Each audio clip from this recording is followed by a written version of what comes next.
Oh, first, let's talk about Stavros and Adam Friedland got together for another episode of Stavi's World. No Nick Mullen this time, but inevitably, our friend Tom Myers did come up. So I just wanted to play this real quick because he really is the one that got away. And I used to wag my finger at Tom, my buddy Tom, and say, "You got to do that show." Now it's all. I think it might be better for the lore that he never did Come Town. Right. Maybe when they're old and gray, he'll do it, you know? Yeah. But it might be better for the legend of Tom Myers that he never did it. But his name comes up. They're thinking of guests that Adam Friedland could have, and Tom's name comes up. Wow. Yeah. Nice. Stavros Nicholas Tom Myers Friedland.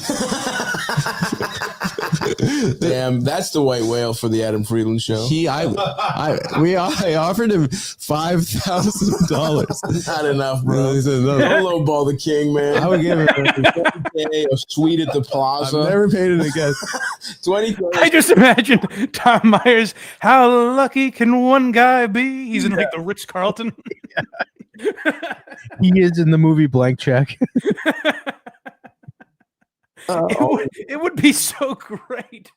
I like the idea that Tom's holding out 5,000 is, I mean, like Rogan doesn't pay his guests. You know what I mean? Like 5,000 is a crazy amount of money to get to be on a podcast. And Tom's like, not enough.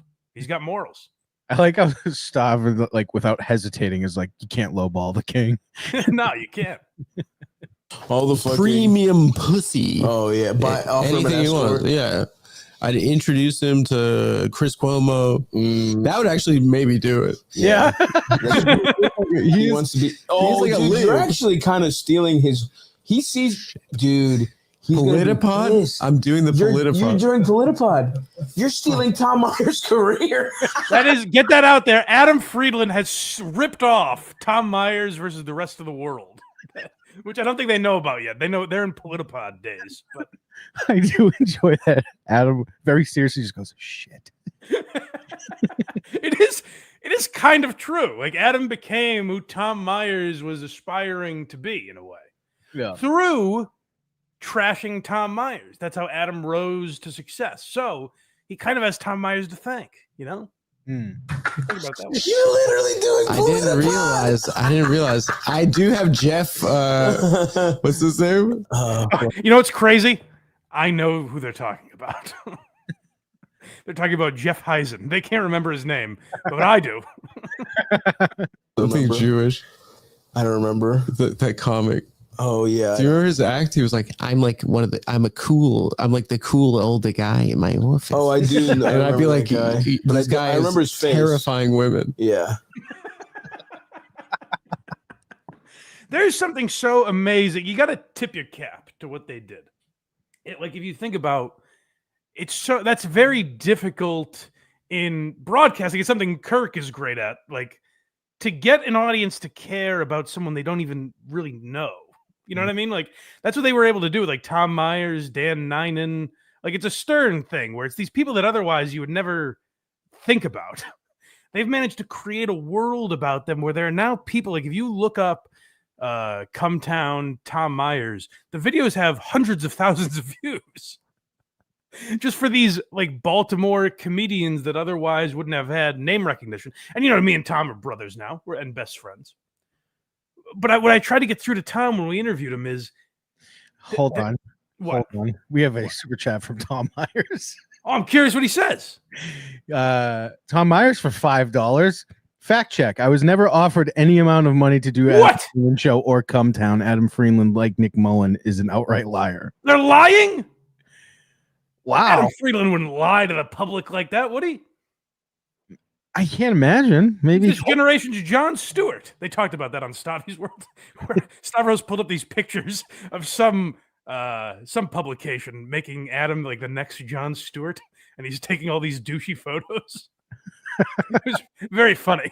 It's just very funny to see the punching bag from a podcast called Come Town get like big name. Like he interviewed Sarah Jessica Parker like a couple weeks ago. You know what I mean? Like, It's very funny to see him in that position. It's very cool what they've done. But I don't like this. They're lying about Tom. Is that true, Tom? That's what it seems like.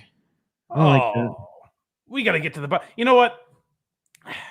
I don't know if I'm the man to do it. I don't have a relationship with the Cumtown guys, but I'm hoping someone, maybe I can contact Luis J. Gomez or something and see if we can broker a deal here, because this is, I don't like, the idea that they're talking about Tom in this way. If they didn't really make that offer, I think they would do it. I think they would give him 5,000. I think what Adam is trying to say, if I can try to be mediator here, Tom, don't blame me for this. I'm just trying to, arbitrate here. I think what they're saying is they said on the show they would pay him 5,000. I even heard the number 10,000. So they didn't go to Tom directly, but I have heard them say that on air. So maybe that's what they meant. And, Tom needs to be massaged a little bit. He's a victim of their bullying. So I think he wants, a real serious offer. But now, Tom, if we get you this deal, would you do it? That's the real question. That's what we need to find out. Would you do it for 5,000? What about live at Skankfest? They meet. I mean, that's the best place for it, right? Correct. That's got to be. We got to get in Lewis's ear. Yeah, we got to. That's got to happen. If he'll talk to us.